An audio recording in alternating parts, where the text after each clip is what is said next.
고대인들은 하나님에 대해서 얼마만큼 알고 있었을까? 여러분 궁금하지 않습니까? 과거에도 소위 무신론이라는 게 과연 있었을까? 아니면 고대인들은 현대인들보다 더 경건하고 종교적이고 영적이어서 그 신에 대한 개념을 더 많이 가지고 있었을까? 그 신령한 세계를 더 잘 알고 있었을까?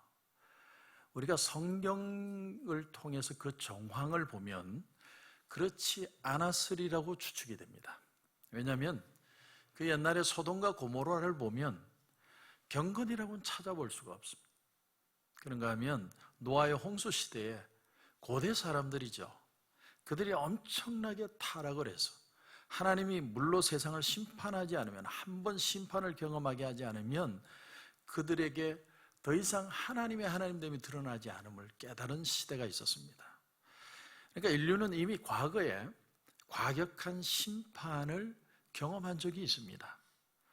또 그 외에 이방인들이 하나님에 대해서 과연 얼마만큼 알았는지 성경의 기록을 자세히 보면 애굽의 바로가 꿈을 꾸었을 때 그 나라의 술객과 박사와 선지자가 그 문제를 못 풉니다. 꿈을 풀 수가 없죠. 그런가 하면 바벨론의 느부갓네살 왕이 꿈을 꾸었을 때도 그 나라의 어떤 지혜자도 이 꿈을 풀지 못합니다.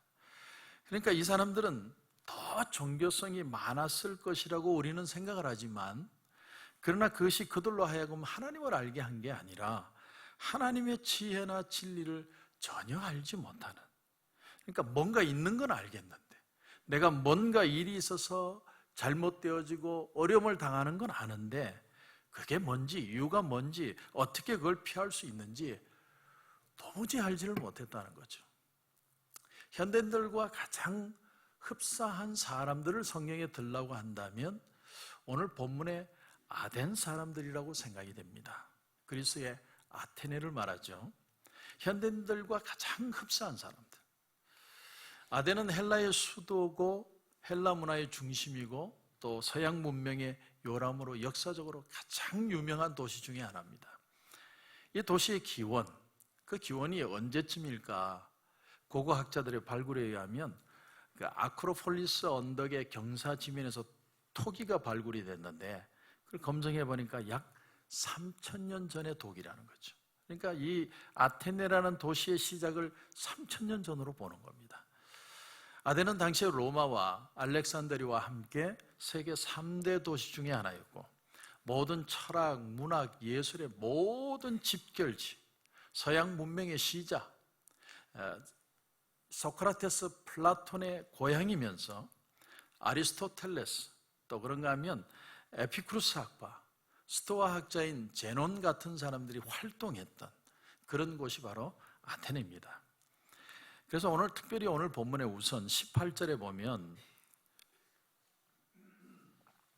어떤 에피쿠로스와 스토아 철학자들도 바울과 쟁론했다 이렇게 표현합니다. 여기 에피쿠로스 학파 사람들은 어떤 사람들이냐면 아주 현실적인 주장을 하던 사람들입니다. 철학의 목적이 뭐냐? 우리가 죽음 이후에 대한 두려움도 없어야 되지만 이 현실을 살면서도 가장 행복하게 살아야 된다. 그렇게 생각하는 사람들입니다. 그래서 이 사람들은 빈부, 귀천, 남녀노소, 계급에 상관없이 모두가 공동체로 모여서 공동체 생활을 하면서 우리는 너와 나가 없다. 같이 산다. 가장 행복한 쾌락적인 삶을 살 것이다. 그게 에피쿠로스 학파입니다. 신을 부정하지는 않는데 그 신이 우리 인간에 관여할 수도 없다고 생각하는 사람들이죠. 제가 지난주에 하롤드 쿠시너라는 사람이 예를 들었는데 하나님은 사랑이지만 하나님은 전능하지 않다 이렇게 생각하는 사람들이. 여러분 오늘날 지성인들의 모습이 이런 모습이라고 생각하지 않습니까? 삶이 좀 안정이 되고 또 중년 이후가 되면 뭔가 모르게 내 삶에 심각하고 머리 아픈 건 이제 좀 다 잊어버리고 건강 있고 돈 있을 때 내가 행복하고 즐겁게 살다가 가야지, 그런 생각을 가진 사람들이 많다고 저는 생각합니다. 모든 것이 현재의 삶을 행복하게 해주느냐 안 해주느냐, 교회조차도 거기에 포커스가 맞느냐 안 맞느냐, 그런 세상을 우리가 살고 있는 거죠. 또 하나는 스토아 학파입니다. 스토아 학파는 어떤 주장을 했냐면 세계는 있는 그대로의 자연이라는 거예요. 자연이 무슨 말입니까? 스스로 자자 연할 연자, 스스로 생겼다는 거예요. 우주가 스스로 생겼는데 그 생긴 우주에는 우주를 돌리는 어떤 원칙이 있다는 거예요. 그러니까 신도 이 자연 속에 속해 있다. 그걸 다른 말로 범신론이라고 그러죠. 오로지 자연의 순리에 맞게 살아가는 게 인간의 본분이라는 거예요. 그러니까 이런 본분을 가지고 살려면 인간의 감정이라는 것은 완전히 배제하고 진정한 우주의 원리에 일치되는 삶, 그게 카타르시스다. 그래서 코스모폴리탄이라는 말이 나왔죠. 세계 시민주의. 그러니까 그 원리에 입각해서 가장 이성적으로 사는 게 행복이다. 이렇게 얘기한 게 스토아 학파입니다.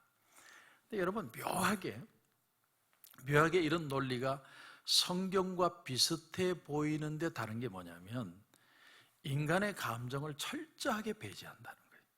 스토아 학파는요, 쾌락도 거부하고 분노하지도 않고 항상 평정심을 지킨 상태, 그러니까 인간의 주관적인 감정이 완전히 배제된 상태, 그걸 그들의 말로 아파테이아라고 합니다. 그 상태로 사는 게 가장 인간된 삶이라는 거예요. 그런데 오늘 16절을 보십시오. 16절을 보시면 바울이 아덴에서 그들을 기다리다가, 그들이 누굽니까? 앞절을 보면 실라와 디모데를 기다리고 있습니다. 그러니까 베레아에서 유대인들이 폭동을 일으켜서 쫓겨다시피 바울이 돌아왔는데 그 실라와 디모데를 기다리다가 이런 말이죠. 그 성에 우상이 가득한 것을 보고 마음에 격분하여. 그러니까 마음에 갑자기 분노가 치밀어 올랐다는 거죠. 그래서 사실은 이 아테네의 전도의 계획이 있었던 게 아니에요. 그냥 마음에 의분이 일어나니까 그 의분 때문에 복음을 변증하게 됐다는 말입니다. 네로 시대에 아고라 시에는 우상이 300개 정도 있었다고 합니다. 그리고 거리마다 세워져 있는 그 신상들, 우상들 다 합치면 3만 개가 넘었대요. 그러니까 어떤 사람 말에 의하면 아테네 시민보다 많은 우상이 있었다. 그걸 꼭 보고는 바울이 마음이 끓어오르는 그 분노를 참지 못해서, 거룩한 분노죠. 그래서 복음을 변증했다. 여러분, 인간은요, 이 스토아 학파처럼 아주 이성적인 판단으로만 사는 존재가 아닙니다. 오늘 바울을 보면 그는 성령께서 그 마음을 만지는 거룩한 분노를 경험하고 있습니다. 그 말은 우리 감정도 하나님이 만지신다는 거죠. 거룩한 분노. 저는 최근에 이 코로나 바이러스 사태로 참 많은 생각을 합니다. 아침에 눈 뜨면 가장 걱정이 어떻게 됐을까. 근데 오늘 아침에 눈 떴더니 새벽에 워싱턴주의 그 사건을 보게 된 거죠. 우리가 먼저 생각할 것은 우리는 예수 믿는 사람들이라는 거예요. 예수 믿는다는 게 뭐냐? 성경적인 기준을 가지고 살아간다는 거예요. 성령은 우리의 감정도 터치하십니다. 우리가 마음에 두려워하고 염려하는 건 하나님 주시는 마음이 아니고 위로를 주시고 기쁨을 주시고 함께 하시는 걸 느끼게 하시는 건 하나님이 주시는 마음이라는 거예요. 성경 속에도 전염병의 사례가 있습니다. 심지어 요한계시록에도 나오고 있는데 그 안에서 우리가 깨닫는 건 뭐냐면 보호하시는 하나님의 구원의 손길입니다. 요즘은 제가 솔직히 느끼는 감정이 어떤 거냐면 하나님의 은혜와 보호보다도 코로나 바이러스가 퍼지는 속도가 더 빠른 것 같아요. 그래서 코로나 바이러스를 더 믿습니다. 위기 때마다 리더가 어떻게 하느냐는 굉장히 중요합니다. 저는 특히나 좋아하는 말씀이 성령의 열매에 대한 얘기입니다. 갈라디아서 5장에 보면 성령의 열매는 사랑과 희락과 화평과 쭉 나오죠. 그 중에 마지막이 절제입니다. 셀프 컨트롤. 내 마음을 절제하는 걸 배우는 거예요. 정말 성령이 함께 하시는 분은 마음의 다스림을 받습니다. 하나님이 주시는 평안이 있는 거죠. 모세의 리더십을 받았던 여호수아에게 하나님이 말씀하십니다. 두려워 말라. 놀라지 말라. 왜 그렇게 해야 되느냐? 너 자신이 담대한 게 아니라 내가 너와 함께 하기 때문이다. 하나님이 그렇게 말씀하십니다. 우리가 이 믿음을 점점 잃어갑니다. 세상이 혼란할수록 믿음의 모습들이 드러나기 시작합니다. 어쩌면 앞으로 이 세상이 코로나 바이러스보다 더한 게 나올 수도 있겠죠. 어떤 사람들은 조심스럽게 이게 심판, 하나님의 마지막 심판이 아닌가라는 얘기까지 솔솔 흘러나옵니다. 그러나 여러분, 디모데후서 1장 7절은 분명히 말합니다. 하나님이 우리에게 주시는 마음은 두려워하는 마음이 아니다. 우리가 이럴 때일수록 더 믿음으로 기도할 수 있어야 합니다. 예배자가 되어야 됩니다. 시편 1편에 보면 복 있는 사람은 시냇가에 심은 나무와 같다 이렇게 표현합니다. 세파에 흔들리는 세상의 풍습이 아니라 그 시냇물을 빨아들이듯이 하나님의 은혜를 빨아들임으로 진정한 풍성함을 경험하는 게 신앙인이라는 겁니다. 하나님이 공급해 주시는 건강과 축복이 있다는 거예요. 우리는 오늘도 은혜로 살아갑니다. 그런데 악인은 그렇지 않으며 악인들은 그렇지 않으며 오직 바람에 나는 겨와 같도다. 제가 어릴 때 이 타작마당에 타작하는 걸 참 많이 봤습니다. 타작마당에 타작하는 걸 보면 참 신기하게 탈곡기를 돌리면 쌀은 밑으로 쌓이고 겨는 다 날라. 정말 흔적도 없이 아무 쓸모없이 바람에 다 날라요. 저는 저와 여러분이 이런 일들이 있을수록 우리의 믿음의 중심을 지켰으면 좋겠습니다. 그러나 여러분, 그리스도인들은 비둘기같이 순결하지만 또 뱀같이 지혜로워야 된다고 말씀합니다. 저는 매일 우리 플로톤의 선생님인 김태호 전사님의 보고를 받고 있습니다. 그쪽의 학교, 그쪽의 교회는 어떻게 움직이고 있는지, 또 우리 교회는 또 내과 닥터가 계십니다. 두 분을 크로스로 체크합니다. 그러니까 여러분이 두려워하지 마시고 믿음 안에 사는 게 참 중요합니다. 최대한 준비는 하되 마음은 침착해요. 하영조 목사님이 살아계실 때 그런 설교를 했습니다. 우리 그리스도인은 바닷속의 고기와 같습니다. 바닷속의 고기는 겉은 짜지만 속은 짜지 않습니다. 겉은 세상 속에 살지만 우리의 속마음은 하나님이 주시는 평안을 유지하고 사는 사람. 이게 그리스도인의 삶이라는 것이죠. 그런데 오늘 본문에 여러분 16절 다시 보시면 바울이 아덴에서 그들을 기다리다가 그 성에 우상이 가득한 것을 보고 마음에 격분하여, 파로수네토라는 헬라어입니다. 여기서 영어의 paroxysm, 발작이라는 단어가 나왔습니다. 이 단어는 신약 성경에 여기 말고 딱 한 군데만 나옵니다. 고린도전서 13장에 보면 사랑은 성내지 아니하며, 그 성낸다라는 단어가 파로수네토입니다. 그러니까 바울이 굉장히 화가 났다는 거죠. 여러분, 우리도 마찬가지입니다. 우리가 정말로 이 시대에 예수 그리스도의 사람인지 아닌지를 분별할 수 있는 기준 중에 하나가 뭐냐면, 예수 그리스도의 진리와 이름을 거역하는 것을 볼 때 마음이 분함을 느끼느냐 아니면 무덤덤하냐 하는 거예요. 이 사회에 왜곡된 것 중에 하나가 뭐냐면 사람이 감정적으로 반응하는 것을 이상하게 생각하는 거예요. 저 사람은 성격이 좀 이상해. 왜 저렇게 화를 잘 내? 광신적이야, 배타적이야. 근데 여러분, 만일 여러분 집에 누가 들어와가지고 여러분 애들을 막 때린다고 생각해보세요. 여러분 와이프를 괴롭힌다고 생각해보세요. 할렐루야 하고 있는 그 남자는 맞아야 될 남자입니다. 지켜야죠. 의분을 내는 거죠. 누군가 연약한 사람, 가난한 사람을 괴롭히는 걸 보면 그게 무덤덤하게 오면 안 됩니다. 그게 의분이 나야 합니다. 여러분, 성령 충만한 사람이라고 화가 없는 게 아닙니다. 바울을 보십시오. 때로는 성령께서 당신의 사람들이 분을 통해서 의가 무엇이고 하나님의 뜻이 무엇인지를 아는 것뿐만이 아니라 그 의분이 그 하나님의 뜻을 행할 수 있는 파워가 되게 됩니다. 사람이 의로운 분노를 느껴야 내가 이 속에 그리스도를 드러낼 수 있는 힘을 가지게 되는 것이죠. 그러면 바울은 그들 믿지 않는 사람들에게 얼음처럼 냉정한 사람이었느냐? 예수 안 믿으면 너희들 다 지옥 간다, 이런 마음을 가지고 보는 사람이냐? 그렇지 않습니다. 여러분, 오늘 본문을 자세히 보면 만일 사도 바울이 이 사람들을 나무로 여겼다면 복음을 변장할 필요가 없죠. 17절 보십시오. 17절 보시면 회당에서는 유대인과 경건한 사람들과 또 장터에서는 날마다 만나는 사람들과 변론하니, 날마다, everyday, 장소를 가리지 않고.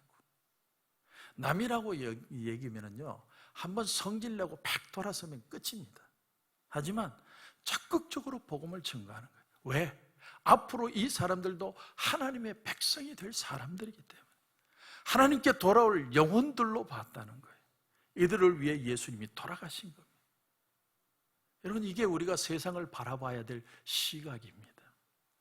예수님이 누가 왼뺨을 치거든 오른뺨을 돌려대라 말씀한 건 불의함에 대해서 수수방관하라는 말이 아닙니다. 누가 불의함, 거짓된 일을 할 때 아이 내버려둬, 참어, 예수님도 참았잖아, 잘못 생각하는 겁니다. 이 세상에 일어나는 일들을 제대로 이해하려면 적어도 하나님의 백성이 볼 때 잘못된 것은 잘못되게 느껴져야 됩니다. 언짢아지는 게 정상이죠. 도대체 사람들이 왜 이러느냐, 왜 그냥 내버려 두느냐, 어떻게 수수방관할 수 있느냐. 성령께서 내 마음에 터치하신 거룩한 의분이라는 게 있습니다. 그런데 여러분 잘 보십시오. 사도 바울이 지금 이 사람들에게 화를 냅니까? 잘 보시면 사도 바울이 화를 냈다는 말이 없습니다. 내 안에 분을 느낀 거예요. 근데 표현은 어떻게 합니까? 양심이 살아있기에 표현을 하는데, 표현을 어떻게 하느냐면 그 사람들과 변론하는 거예요. 하나님을 적극적으로 표현하는 거예요. 화를 낸 게 아니에요. 요즘 미국에 갑자기 부흥하는 교회 중에 마르스 힐 처치라는 교회가 있습니다. 최근에는 좀 어려움을 겪고 있는데, 마르스 힐이라는 말이 19장에 아레오바고, 19절에 아레오바고라는 말을 영어로 번역한 거예요. 그래서 마르스 힐은 아레오바고라는 뜻입니다. 그러니까 그 이름을 따서 기독교 신앙을 변증하는 것을 주된 사역을 하는 교회, 그 교회가 마르스 힐 처치입니다. 우리가 잘못 배운 게 하나가 있어요. 우리는 착한 사람은 목소리를 높이면 안 되고, 착한 사람은 화도 내면 안 되고, 착한 사람은 모든 사람과 잘 지내야 되고, 착한 사람은 뭐 오래 참고 인내하고. 우리에게요, 착한 사람 컴플렉스가 있어요. 근데 이제 이게 어디서부터 시작됐냐면 우리가 어릴 때부터 받은 교육이네요. 이치에 맞고 남들하고 잘 어울리고 무슨 뭐 사람들과 잘하고 불화를 빚지 말고 충돌하지 말고 무리를 빚지 말고, 이런 교육만 착실하게 받아. 그러니까 하나님이 인간에게 주신, 본능적으로 주신 어떤 그런 분별력이 있는데 그걸 눌러버리는 거예요. 그걸 부인합니다. 그리고 어떤 때는 엉뚱한 걸 가르칩니다. 여러분, 이 세상이 빅뱅해서 만들어졌다, 아이들에게 그렇게 가르칩니다. 그런데 여러분, 빅뱅을 믿는 것도 상당한 믿음이 필요하다는 거 아십니까? 과학이라는 건 증명이 되어야 됩니다. 증명이 뭐냐면 한 번 했던 실험을 다시 했을 때 똑같은 결과가 나오는 걸 증명이라고 그래요. 근데 빅뱅은 소실험으로 이럴 것이다 원리는 제시할지 몰라도 똑같은 결과를 내준 게 아니에요. 그러니까 하나님이 세상을 창조했다는 걸 믿든지 빅뱅 이론을 믿든지 둘 중에 하나를 믿으라는 얘기지, 하나님이 세상을 창조한 건 믿음의 부분이고 빅뱅은 과학이다, 그건 모순입니다. 둘 중에 너 어느 거 믿을래? 이거 믿을래? 저거 믿을래? 그 문제예요. 왜? 증명이 안 됐기 때문에. 하나님이 창조주라는 사실이 왜 중요하냐? 이방인들은 피조물을 신으로 여겼습니다. 하늘의 해신, 달신, 별신, 산신, 고무신, 심지어 사람까지 전부 다 신으로 서. 멀리 갈 필요 없습니다. 일본은 국왕을 뭐라고 부릅니까? 텐노라고 불러요. 그러면서 신으로 섬기는 거예요. 그러니까 성경은 하나님은 창조주시고 그 외에 모든 건 다 피조물이라는, 그들은 신이 아니라는 걸 분명하게 얘기하는 아주 중요한 겁니다. 그런가 하면 그 하나님은 인격체이십니다. 힘이 아니라는 거예요. 어떤 포스가 아닙니다. 어떤 힘이 아니고 하나님은 person, 인격체세요. 여러분이 아기를 낳아서 아기를 품에 안고 기를 때 거룩하게 하지 않죠. 갓난아기지만 인격적인 교류를 합니다. 애가 또 얼마나 엄마 아빠를 째려봅니까? 강아지는 쓰다듬다가 마음에 안 들면 팽개치지만 아기는 그렇게 하지 않죠. 울면 달래고 춥지 않을까, 기저귀 갈아줘야 되지 않을까. 아기가 계속 엄마를 보고 아기는 엄마 아빠를 계속 쳐다보면서 엄마 계속 그렇게 얘기합니다.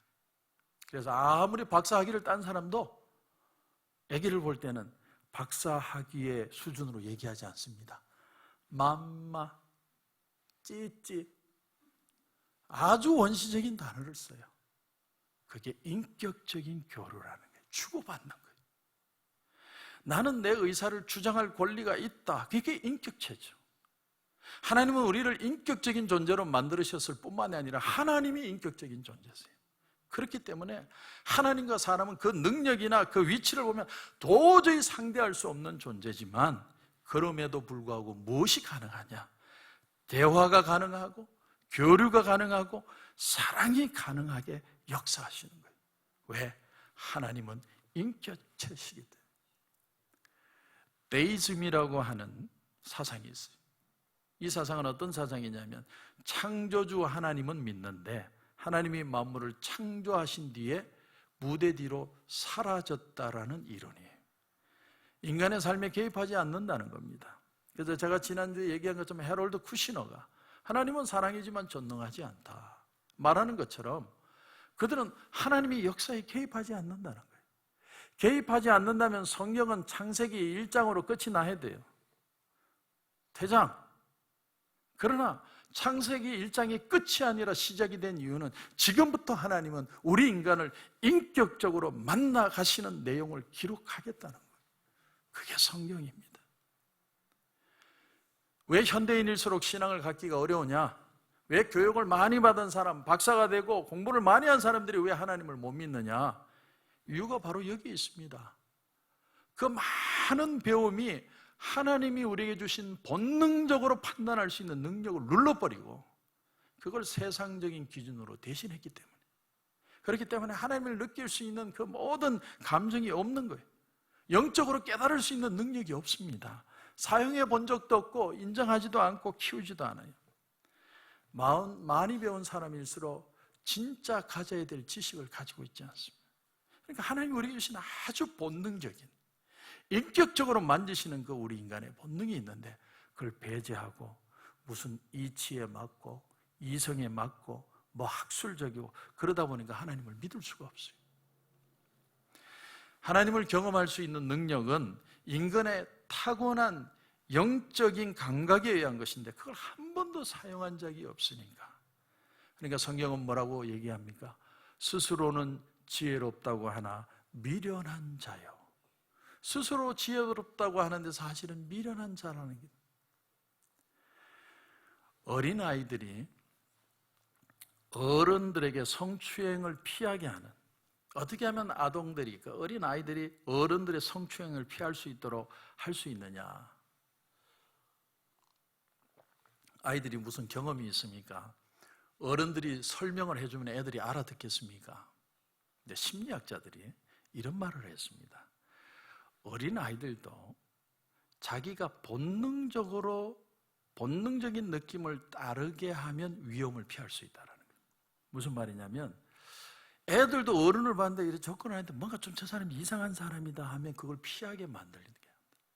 그렇게 하면 정말로 위험한 상황을 피할 수 있다는 거예요. 그러니까 아주 어린 아이들도 본능이 있다는 거예요.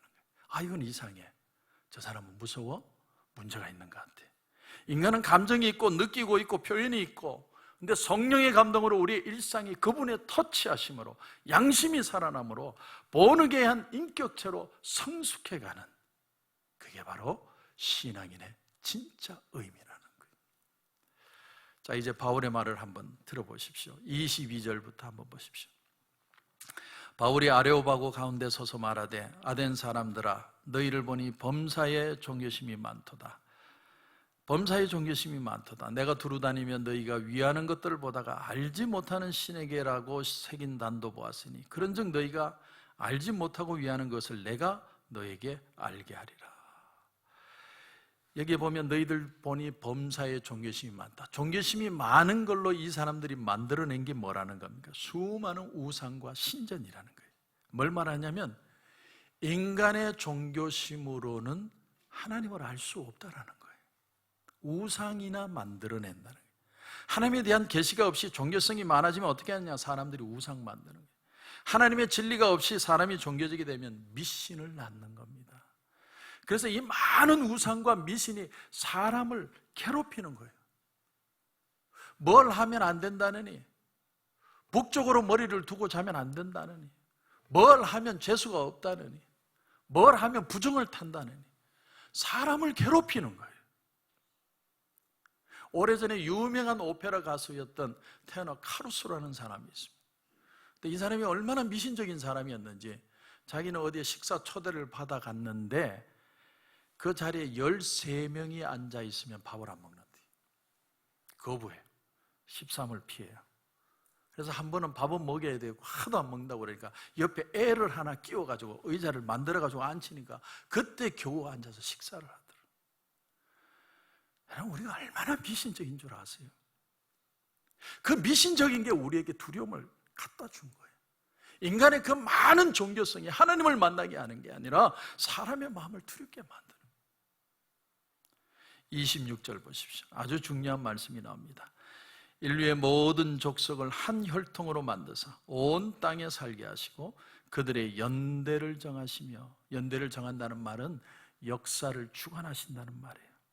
연대를 정하시며 거주의 경계를 한정하셨습니다. 이 말은 각 민족의 목, 그들의 영육, 흥망성쇠를 하나님이 정하셨다는 거예요. 왜 그렇게 하셨느냐? 왜 역사와 인류의 각 민족의 분깃을 하나님이 정해주시느냐? 그 목적이 27절입니다. 27절 보시면 이는 사람으로 혹 하나님을 더듬어 찾아 발견하게 하려 함이로되, 하나님을 찾게 하기 위해서 인류를 하나님이 만지신다는 거예요. 이건 구약 성경에서도 읽어볼 수 없는 사도 바울이 발견한 놀라운 하나님의 은혜의 관점이에요. 그리고 그 다음 말씀이 중요합니다. 그는 우리 각 사람에게서 멀리 계시지 아니하도다. 그러니까 아테네 사람들의 그 많은 종교성으로도 이걸 못 깨달은 겁니다. 인간의 종교성으로는 절대 하나님을 만날 수 없어요. 그럼 어떻게 하나님을 만날 수 있고 찾을 수 있느냐? 바로 복음을 통해서. 복음을 통해서만 하나님을 만날 수 있어요. 그래서 바울은 의문을 가졌고 예수 그리스도를 증거할 수밖에 없었다는 사실. 오늘 이 코로나 바이러스 사태에 대한 우리 코로나 교회의 관점, 코로나 감사님의 입장이 뭐냐? 하나님은 우리와 멀리 계시지 않다는 거예요. 이 믿음이 있어야 돼요. 그렇지 않으면 두려워하고 염려하고 불안해하고 어쩔 줄 몰라고 세상 사람들 난리칠 때 우리도 같이 난리칩니다. 여러분, 더 그리스도인다워지십시오. 생명의 주관자는 하나님이십니다. 우리 인생의 분깃은 하나님이 주셨어요. 하나님, 이 어려움들을 잘 이겨나가게 하시고 이 일들을 통해 오히려 하나님의 이름이 드러나는 역사가 일어나게 하여 주시옵소서. 그런 은혜가 저와 여러분 가운데 넘치길 주님의 이름으로 축원합니다. 눈을 감겠습니다.